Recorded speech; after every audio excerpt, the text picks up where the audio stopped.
Welcome to our final Cyber Menace of the semester. It's really great to see all of you here. And as those of you who've come to prior in the speaker series know, this is a chance for us to hear from industry professionals about what the actual practice of cybersecurity is like, sometimes some things that are harder to learn in the classroom. So we're very honored to have Marc Rogers here today as our distinguished guest. And if you'll indulge me, I'm going to read your whole bio because it's one of the more interesting ones. So Marc is the Chief Security Officer for QNet Security, a Senior Technical Advisor for ISC, and a member of the US Ransomware Task Force. With a research career that spans more than 20 years, he's been hacking since the 1980s, and now is a white hat hacker renowned for breaking technology like Apple's Touch ID, Google Glass, and the Tesla Model S. Previously, Marc was the VP of Cybersecurity Strategy for Okta, the head of security for Cloudflare, and spent a decade managing security for the UK operator Vodafone. He also spent several years as a CISO in South Korea and co-founded the disruptive Bay Area security startup Vectra. A well-known and active member of the hacker community, he's one of the organizers and head of security for the world's largest hacking conference, otherwise known as DEF CON. He also worked as a technical advisor on Mr. Robot, where he designed and built hacks for the show. Lastly, Marc is also deeply involved in public policy, as you've been sharing with us, where he focuses on driving change and defending the undefendable or protecting critical infrastructure like healthcare. During the pandemic, he co-founded the CTI League, an award-winning multinational cybersecurity initiative that combines security industry professionals, government agencies, and law enforcement from 81 different countries. So thank you for being here, Marc. I know everybody's going to really enjoy this dialogue with you. And yes, tell us more about all these things that we just heard in your bio. Thank you. So probably the first correction is I'm no longer the Chief Security Officer for QNet in far too ways. I am now the most annoying unemployed person running around Washington because I've decided to work full-time on public good projects. And you'll see from my presentation why there's been no change from becoming unemployed to how much I'm working. Like, I just got back from London. I'm going to RSA next week. I'm off to DC after that to meet the White House. And I got a whole bunch of other things. It's bizarre. I was asking my wife the other day, like, really, what is the difference between working and not working? But this is probably a lesson for you all. Cybersecurity isn't just a career, it's a calling. And if you do get involved in it, there are so many rabbit holes that you can go down. And I suffer from ADHD, which means when I get attached to a rabbit hole, I go down the rabbit hole. And there are so many of them. Anyway, so technology, how's it even work? Right, well, we've heard this bit. Mostly I hack stuff. And I believe in the original MIT definition of what is a hacker. Everyone has different ideas of what the word hacker is, and it's evolved many times over many years. But I like this definition, which is somebody that changes a system, ideally without destroying it, and makes it achieve a different purpose than the one that it was intended. And typically it's for good rather than for bad. And if you think about this definition, it can apply to everything. It doesn't just apply to technology. It's not just about breaking into software, breaking into computers, breaking into networks. It can also apply to public policy. It can apply to law. It can apply to sewing. It can apply to anything where you're able to think up and think something outside of the box that allows you to do something differently with a system that was designed to do something. So, as mentioned before COVID, I made hacks for TV. I got involved in Mr. Robot early on and designed a bunch of the hacks. And probably the two most famous ones that I did were I think it's season 2, and there's a smart house that gets taken over. And lots of crazy stuff happens. And then there's a hack of the FBI. Well, the little thing that's sort of not apparent is I actually did those hacks. So all of the hacks I built for Mr. Robot, I built and tested. And so the smartwatch that took over the smart house was real. It was my Motorola 360. I jailbroke it and put scripts on it that allowed it to do it. And it wasn't really that sophisticated. A lot of these things that look really clever aren't as sophisticated as you might think. The FBI hack, on the other hand, was crazy sophisticated. What you see is a picture of a bunch of circuit boards there. That's a femtocell that I built. It's a small cellular base station, and it waits for a particular type of phone that I know the FBI uses to come within range, connects to it, and then dropped an exploit called stage fright onto the phone, because they were using Samsung-based phones at the time. And yes, it really worked, and I had to brief the FBI after building it. Right, so yeah, these days I mostly hack public policy and fight cybercrime. Sounds kind of like big, but yeah, it just happened. A bunch of us got together in the pandemic and decided that we were going to defend things. And that then opened the doors to the public policy side of things, because policymakers started asking us questions. The FBI started asking me questions. Other agencies are asking questions. And it just sort of snowballed from there. So I'm going to talk about some hacks, so focusing on the offensive side, and hopefully kind of give an idea on how achievable some of these hacks are. And maybe give some ideas to those of you that are doing research, how you could go about approaching things differently to get results. The reality is anyone of any skill level can hack things. It's just about thinking outside the box. We're going to talk about real-time collaboration and what that looks like in the cybersecurity industry. Those of you that are going to become cybersecurity professionals, real-time collaboration is going to be your secret weapon, honestly.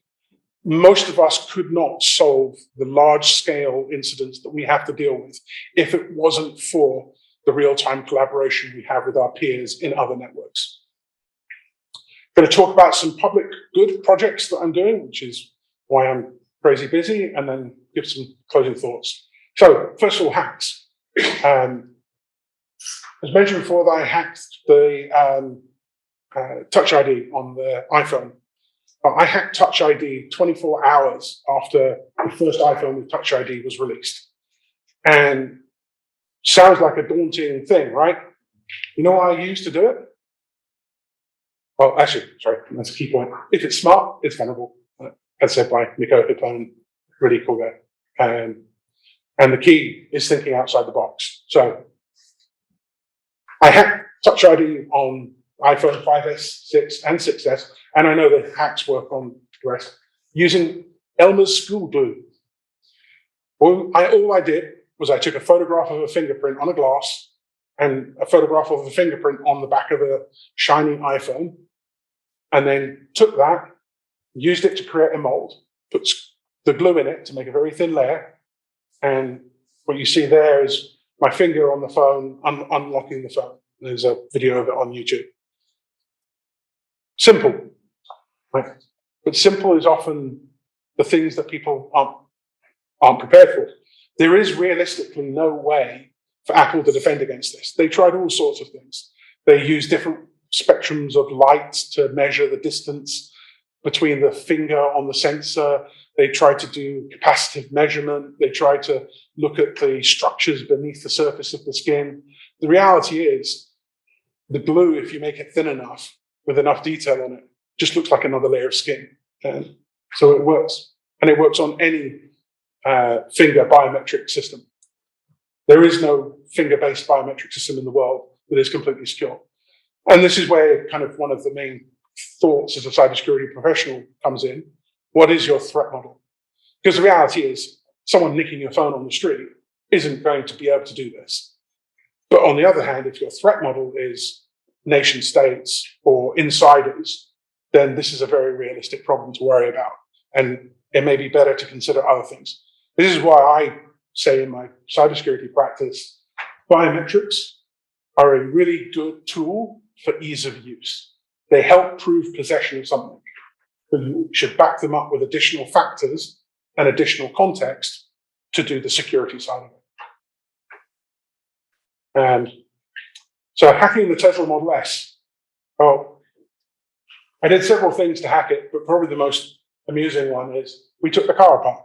I mean, literally, we took it apart into pieces on my street. My neighbors thought I was completely crazy. Brand new Tesla in pieces all over the lawn. But I found a bunch of things inside it, like they're using removable memory. Well, that removable memory can be removed and the data on it can be taken. And in one case, the data had the operating system for the real-time operating system that acts as the gateway between the infotainment unit, which you see being opened up there, the touchscreen, and the car side of the network, the CAN bus. By getting the operating system from that, I was able to gain access to a whole bunch of other things. We also found software vulnerabilities in it that would have allowed remote access, but for the proof of concept was possible. I didn't actually include the video of me driving the car with the iPhone. If you want to see that, search for DEFCON 23 Tesla hack online. It's up on YouTube. And I run through the entire hack, how we did it, and then do a demonstration of controlling the car with an iPhone. And it upset me a lot. Hacking cars can lead to hacking factories. So with access to an IoT thing, the car, you can get access to the infrastructure behind it. And this is generally a rule for everything IoT. So whether it's a medical device that connects to a network or it's a home automation system that connects to a network, it's connecting up to something. And quite often the manufacturers don't think about that as an attack pathway. So if you can get hold of the device, which as an IoT thing, you've got unlimited attempts to try it because you've got it at home. And often physical access can be literally as easy as popping something open and connecting pins to something. With that access, you can go up the network and connect to what's behind it. And the case of that time, we were able to jump from the car into what Tesla calls the mothership network, which is the thing that collects all the telemetry, and then from there into the robots that build cars. And we didn't do anything, but we were very tempted to see if we could build a VW-shaped Tesla. My lawyers advised me not to. The saying by a great philosopher, everything made by man may be destroyed by man. I have a slightly different version of it. Everything made by humans can be hacked by humans. And there is literally no exception to this. Every security control has a shelf life. And it's our job to track that, to look at the threats that are coming for it, and to look at the changes in technology. Everyone's probably heard about the arrival of quantum and the fear that quantum is going to destroy all cryptography. I have my own thoughts about it, but the reality is what this represents is a shelf life event happening. Almost all cryptography has a set shelf life. The cryptography that is used in cell phones, and there was an algorithm developed for GSM-based cell phones called A51. A51 was given a 20-year shelf life. It was used decades longer than that. And so it's no surprise that hackers eventually, as technology got big enough for you to build storage cheap enough, were able to build lookup tables that allowed them to defeat A51. All technology has that problem. And again, the goal of a good cybersecurity program and a good cybersecurity practitioner is to track this. To track it by looking for threat intelligence. What are the attacks that are happening out there? But also to track it in terms of looking at technology. Are we on the cusp of a technological evolution that means that these controls that are previously good might now be questionable? And if so, how do we translate that into risk for the business to understand?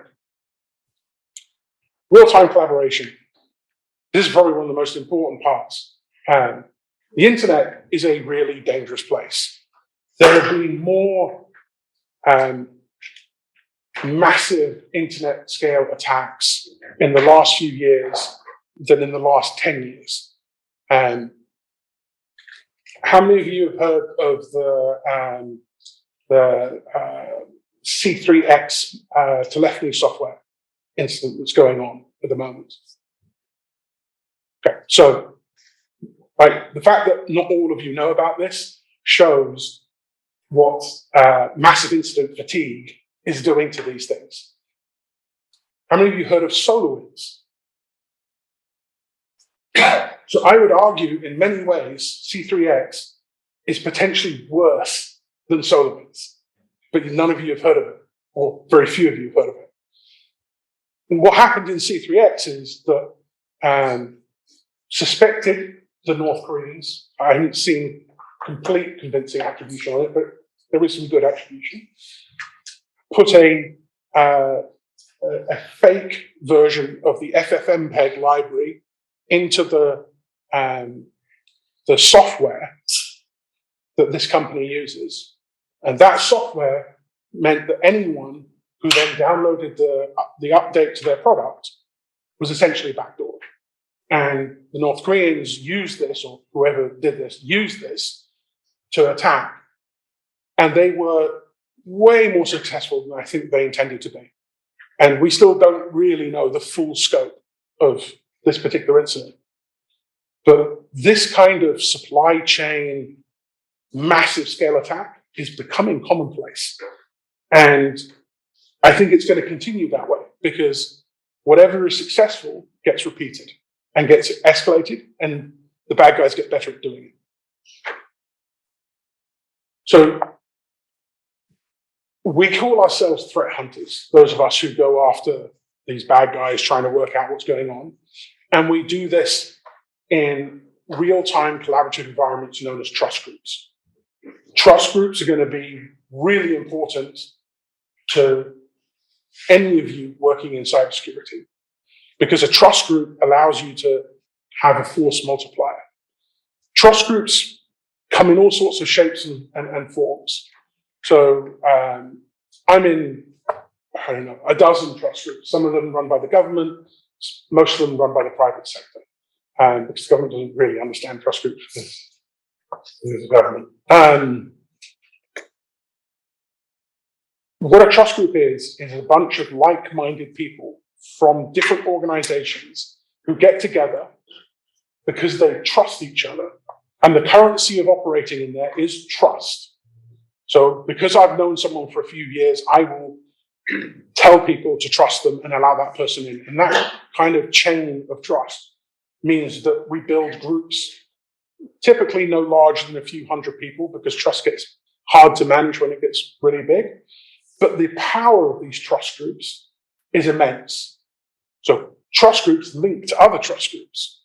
And an example of how effective they are, one trust group I'm in was able to get samples of malware being used in Ukraine several hours after the incident took place, days before it ended up in the hands of government authorities.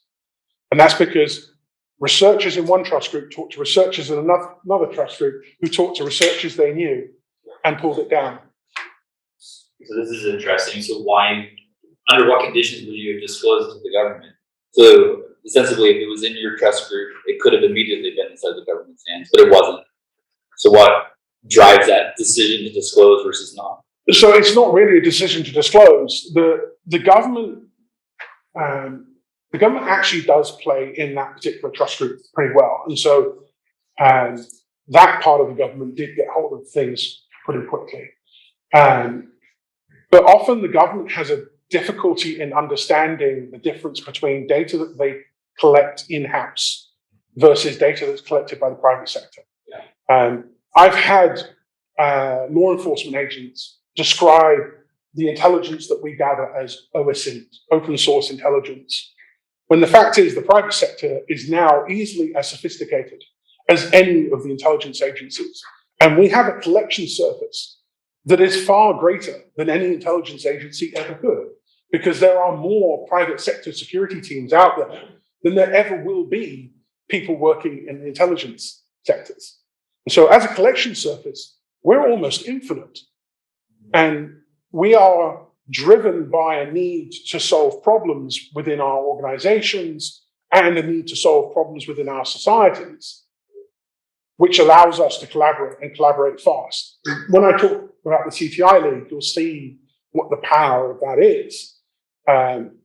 But if you think about it just purely from an operational perspective in an organization, let's say you run a company that has a SaaS platform and you have an attack that's coming from infrastructure in the United States. How do you find out more about that attack? If you go through normal channels and talk to the lawyers of that company, they're not going to tell you very much at all generally. They're going to tell you to report it to the authorities and they're going to want a warrant. But the back channels inside these trust groups, people will say, I'm not going to breach my policies and I'm not going to break laws. But if you ask me a question, I might tell you yes or no. And I might give you some pointers and we might get together in a room and swap enough safe information that we can start to put all the pieces of the jigsaw together and understand the whole scope of the problem. And the net result of this is once you have hundreds of organizations represented in a trust group, you now have the power to look at some of these attacks almost end to end. And in some cases, you can do it so quickly that you can get to the originating points that the attackers are using and both solve problems by stopping data exfiltration or even rescuing data and prevent disruption. This is a technique that is used in one of the other trust groups I'm going to talk about, the ransomware task force, to prevent companies from being locked. If we get in there early enough, you can stop ransomware from actually locking organizations. The challenge is it's kind of rare, but it's hard. To what degree might politics enter into this? In other words, people in your group don't agree with some things the government is doing. Might the group actually try to thwart the government, or might they just at least keep the information from the government? So we've not run into that issue. Typically, that just translates as either people are willing to share or not willing to share. So if they don't agree with sharing something because of politics versus policy versus just concern, they will just not share. But more often than not, the desire to solve the problem overrides a lot of things. It certainly constrains and bounds things, but it largely works. And what we find is the government folks who end up in these places also understand that they're operating on trust as well. And so if they go on wholesale phishing expeditions saying, hey, I'd like all the data on your customer base about this, not only are they not going to get it, but they're going to get kicked out of the trust group because they're violating trust at that point. And so they tend to be pretty well behaved. And a lot of the time, they tend to be more reactive than proactive. So they wait for things to happen and then they get involved. They wait for the private sector to start building information about stuff and then they ask questions so they can do it. And ultimately, we want them there and we want them engaged because we have limitations. I personally don't think that we in the private sector should have a license to hack into foreign nations, because I think it's a very dangerous and slippery slope. But the government has that authority to do some of that disruption. And there are talks at the moment around how we can frame it and put guardrails around it, which is really important. But likewise, some of the outcomes you want for these incidents is a criminal prosecution. And getting information to the right authorities in the government quickly can help drive that prosecution. So there are incentives all around, but it is a very delicate balance, and it's very new. And if you read the National Cybersecurity Strategy, Pillar 2 is all about this, and it's all about the government looking at how it can use groups like the ones I'm operating in in a way that enables them to do this kind of stuff. And while they're not quite there yet, I'm really glad that they're trying. So the CTI League was a project that we started up during the pandemic to protect healthcare. And we recognized there was a whole bunch of new attacks coming out, hitting healthcare. And so we put a call out amongst some of our trust networks to say, hey, since we're all locked in at home doing nothing, who wants to join in a new trust group that's going to focus on defending against attacks on healthcare, identifying vulnerabilities in healthcare, and disrupting those criminals who are doing it. Before I realized that we had 1,500, actually we peaked at 2,000 members. We spanned 80 countries and 22 time zones, which was amazing to see. And ultimately it became really hard to control. But what was really interesting was about 10% of the group was made up from government and law enforcement. We had folks from every agency you could imagine, including the slightly spookier ones, engaged with us just so that they could keep on top of it, because they were all being overwhelmed with the volume of stuff that was going on. And we became a breakwater that could help them solve some of the sort of lower hanging fruit and identify the more serious stuff that they could focus on. At one point, we were identifying 2,000 vulnerabilities in hospital infrastructures every month. And getting that fixed became almost an impossibility, which is what spawned some of the other projects I'm going to be talking about in a bit. CTI League still exists. It's still functioning, and we're still doing stuff, even though the pandemic is over.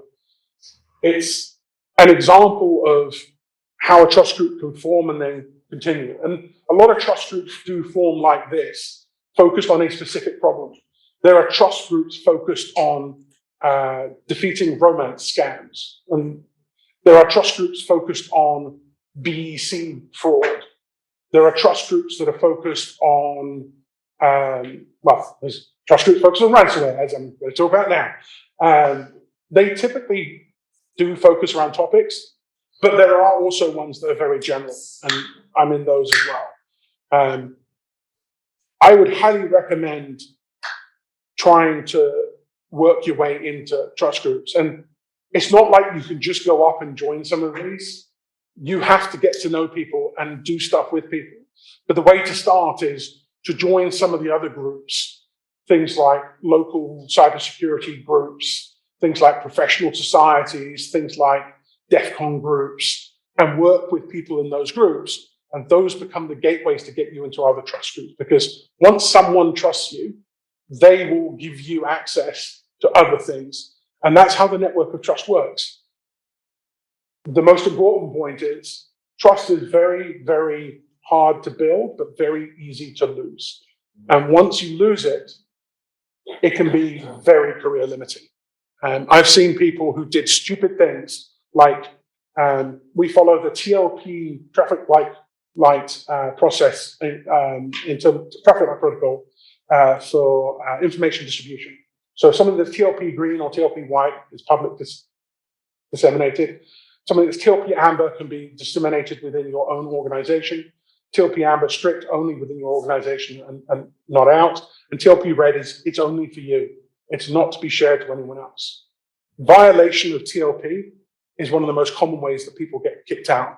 You get given a snippet of information about an incident that's going on inside a big company, and you go and tell your organization that, and they go and tell their customers, and you end up kicked out of the trust groups, and you also get blackballed from pretty much any other trust groups that are linked to them.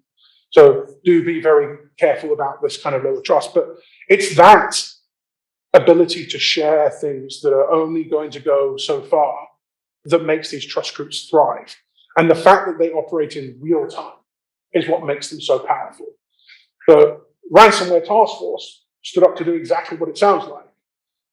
Initially, it was a public-facing group that put together reports and guidance on what the nation needs to do to protect against ransomware. And a lot of the stuff in that early report, which is linked on here, has been implemented now. I think something like 90% of it has been implemented. But it also has elements that work on the more technical side of it. So they've prepared guidance for small businesses in terms of how they can secure themselves. They've mapped out the payment ecosystem used by the criminals so you can understand how the cash out process works. Understanding how that works allows you to do things like target exchanges that are facilitating crime. And one of my kind of personal soapboxes is I don't believe in things like making ransom payments illegal, because I don't believe in punishing the victim. Ultimately, it's the criminals that you want to punish. And so what you need to do is focus on techniques that attack the entire ecosystem. If you make ransomware unprofitable, if you make the people who develop tools for ransomware a target, and if you make the whole process so much more painful, they will move on to other things. I'm not stupid enough to think that they'll give up crime. That's not how it works. But you can dissuade them. And I think we do have an opportunity to do that. And a lot of this is covered in the new national strategy. They're thinking about how can we do things like, instead of targeting these big name Russians who are at the top of these ransomware gangs, or targeting these big name groups like Conti, how can we instead go after their development infrastructure and smash that and discredit the developers such a way that they find it hard to come back? Those kind of attacks last a lot longer than just simply switching off the servers. How quickly can we stand up servers today? I mean, 5 seconds and I can have another 30,000 servers stood up all over the world. So knocking servers offline is just a game of whack-a-mole that doesn't really help anyone. But if you hit them in the ecosystem, you can do lasting damage. And that's what the ransomware task force is focusing on. Okay, so projects. First of all, something so relevant to this audience, education beacons. So this is one of these, how do we prevent ransomware from being damaged, causing so much damage projects. Some friends and I have been sort of looking at different ways in which we can use the intelligence that we gather every day from what we're doing, and the intelligence that other colleagues of ours in trust groups gather, and information from other sources to try and mitigate damage. The way ransomware typically works is somebody does something that enables access into a network, whether it's they get credentials from a breach, they buy access from an initial access broker, or they find exposed infrastructure, or even somebody clicks on a link in an email. But however it happens, they get into the network. They then typically deploy something that gives them persistent access. And one of the tools that's right at the top of use right now is something called Cobalt Strike. Cobalt Strike is a legitimate red team tool that is used for testing the security of companies. But pirated copies of these are used by almost every ransomware gang at the moment, because it allows them to drop something into a network, which then sends out a beacon that they can then pick up and go back in to do their criminal acts. And usually what happens is some time period, typically like 24 hours to a couple of days, through to sometimes even weeks or months, they come in, they steal data, and then ultimately they lock the network. That means there is almost always a golden window after the beacon goes live, when the network is not locked, when there is an opportunity to intervene. But how do you get that information to the right people? And so this is what we're building. We're building a centralized network. We have scanners that a friend of mine, Silas Cutler, has built that scan the entire internet every 15 minutes for Cobalt Strike beacons. And we can track every single Cobalt Strike beacon in the world every 15 minutes. That feed is then sent to this central platform. Owners of IP addresses for academic institutions will register those IP addresses on the platform. And if their network is flagged as having a beacon on it, they get an alert, the FBI gets an alert, and CISA gets an alert. And hopefully at that point, someone can do something to mitigate the problem. And when this comes to really small academic institutions, like K through 12 schools, this can be absolutely critical because they don't have the resources to do this themselves, or even to afford to pay for someone to do this for them. Which takes us on to the next one. This is a mock-up of the API. I had a question. Yeah. So is this the previous beacon kind of like a data lake, like a security data lake, similar to how organizations use for threat modeling? Essentially, yes, but it's not for general access. So one of the challenges we have on this is we have to really tightly control who is able to get to this, because we don't want the bad guys going to look to see if their beacons have been found. So it's not general purpose access for organizations to dip in. Ideally, it's stored in a very secure location, access is restricted, and the only output is alerts that go out to the relevant organizations so that something can be done. And are all the organizations involved? Like, do they know that they're part of this? Do you have to get their consent, or are you just doing it? They all know. And the only way this works is voluntary.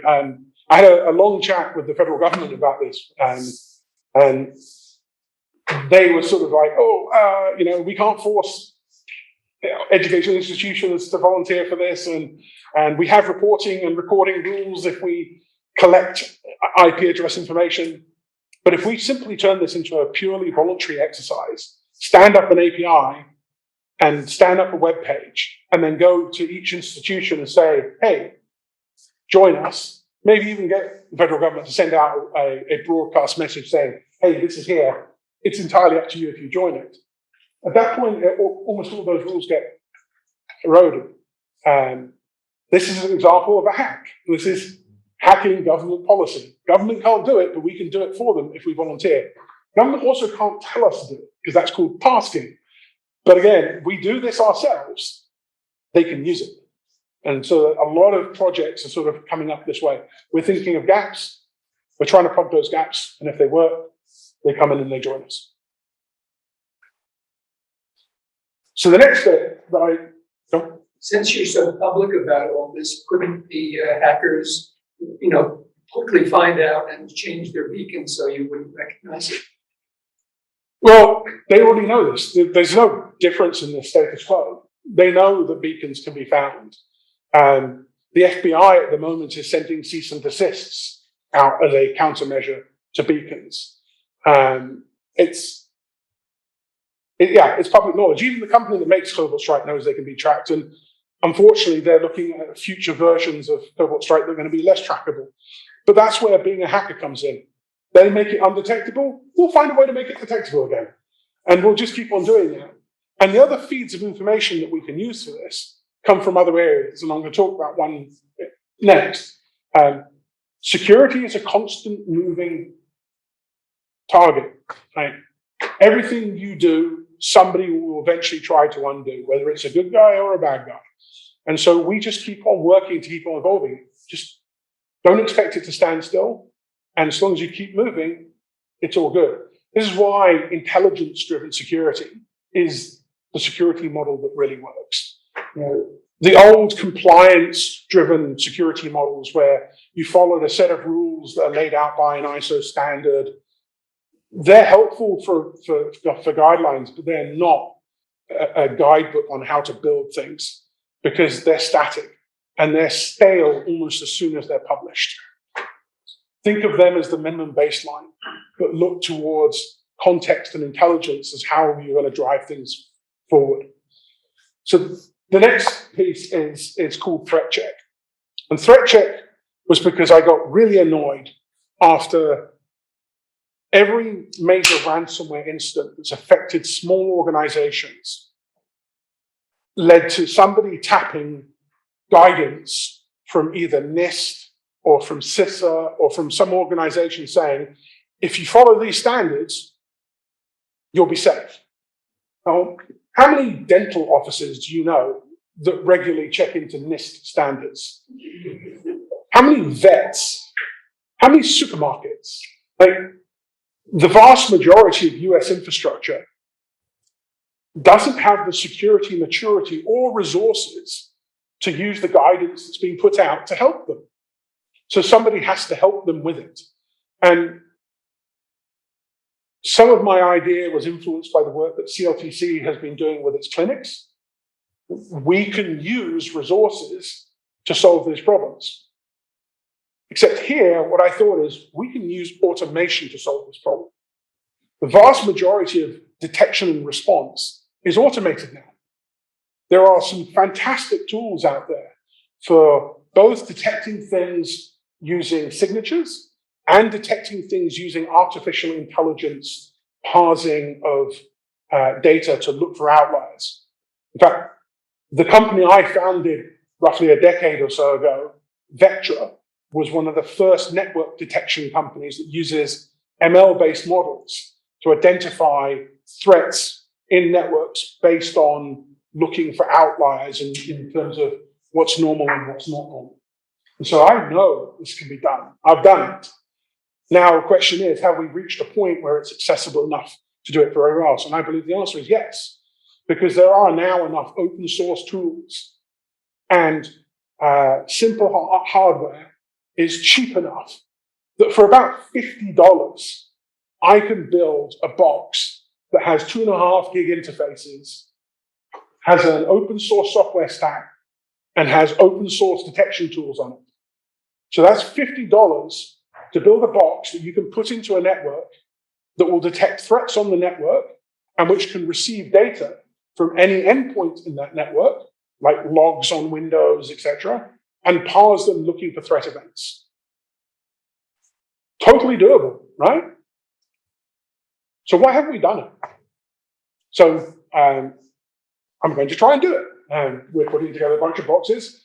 We're going to do a sort of a limited test by deploying to 25, 30, 50 organizations, from clinics to schools to bookshops, whatever. And we're going to see if this makes a difference. And it'll plug into a network very similar to the one you saw before. So it just becomes another feed of data that goes in, and in this case, we're throwing it through a cloud-based SOC so that we can rule out false positives. There are some really great artificial intelligence-driven SOCs that can sort of filter what we think are alerts and make sure that we don't throw false positives to these businesses. Send that to our DefendNet platform that I mentioned before and generate alerts. Now, this is where it gets tricky, because sending an alert to a dentist that they might have something bad on their network is not going to achieve anything. Working in the CTI League, I ran into this all the time. Like, if I phone up a small clinic and say, hey, I'm a hacker and I've been looking at your network and it's really bad, they tend to freak out for some reason. So we have to come up with a solution. So the problem is that there is no internet emergency service. There is no 911 for internet incidents. None of the structures that exist today are designed to put boots on the ground to go and put out your business when it's on fire because of ransomware. So the idea I'm pushing to solve this is academic institutions have skilled people like you who can do incident response and who have enough knowledge that with some guidance, some framework, and some protection, you don't have to do a lot. You just have to go in there and run some tools and neutralize the bad thing, or maybe disconnect the network until the bad thing can be neutralized. This is doable.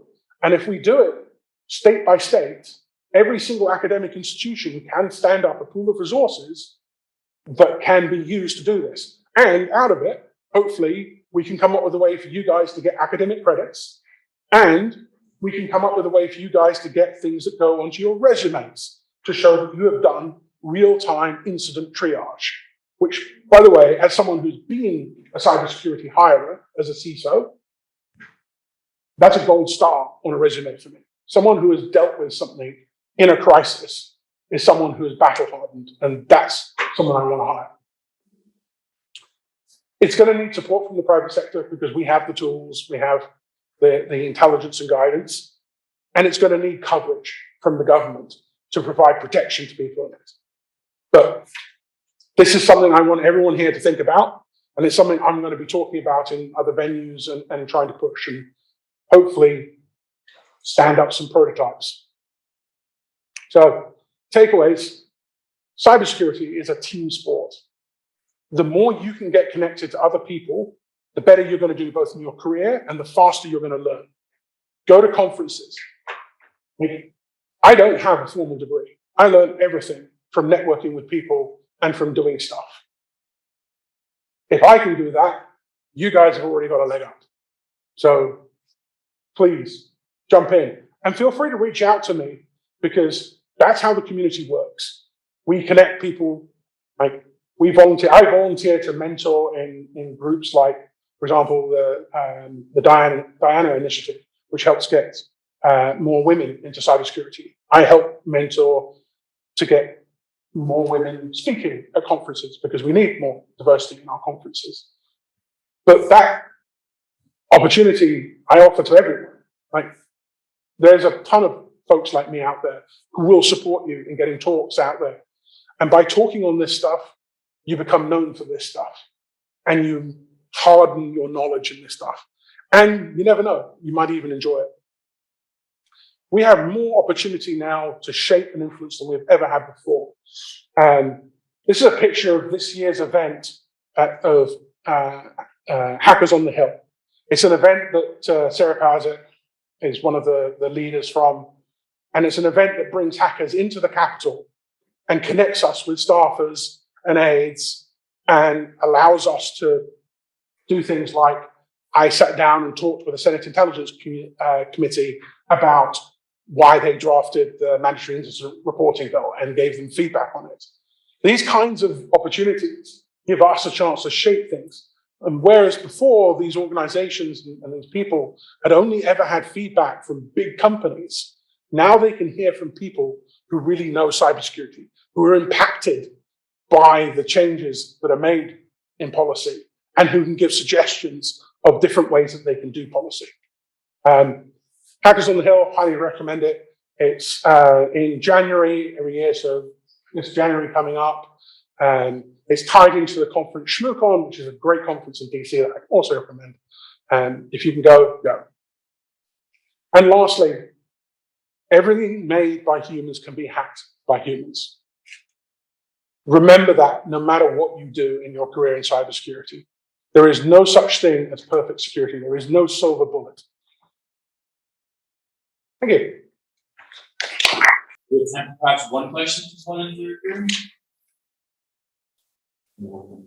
Released on silence. Well, I'll close it out and I'll let Mark. I mean, just to be very clear, I think hopefully Mark's bio made it very clear. I mean, Mark's one of the more impactful individuals that we have in the community, particularly on the public service and public policy side. So massive thank you.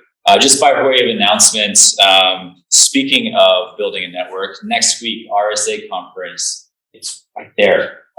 There are a slew of side events that CLTC is sponsoring, that various other institutions on campus are sponsoring. If you want to go to those, reach out to Anne or myself, and we'll get you plugged in. And also RSA runs its own college day. So by virtue of your Berkeley email address, you have access to a whole day of programming for free. So please do avail yourself of that next week. College day is Thursday, but there are events on Monday and Tuesday across that conference. And if they're organized by us, you can get in. And then the other announcement I have is next semester, same slot, and you're more than welcome to come and take the class again, should you wish to. So noon to 1 p.m. And then another Cyber series as well. So with that, are there any more announcements, Anne? No, for me, thanks. Perfect. So with that, please join me again in thanking Mark so much for coming. And we'll close out and see you all next week.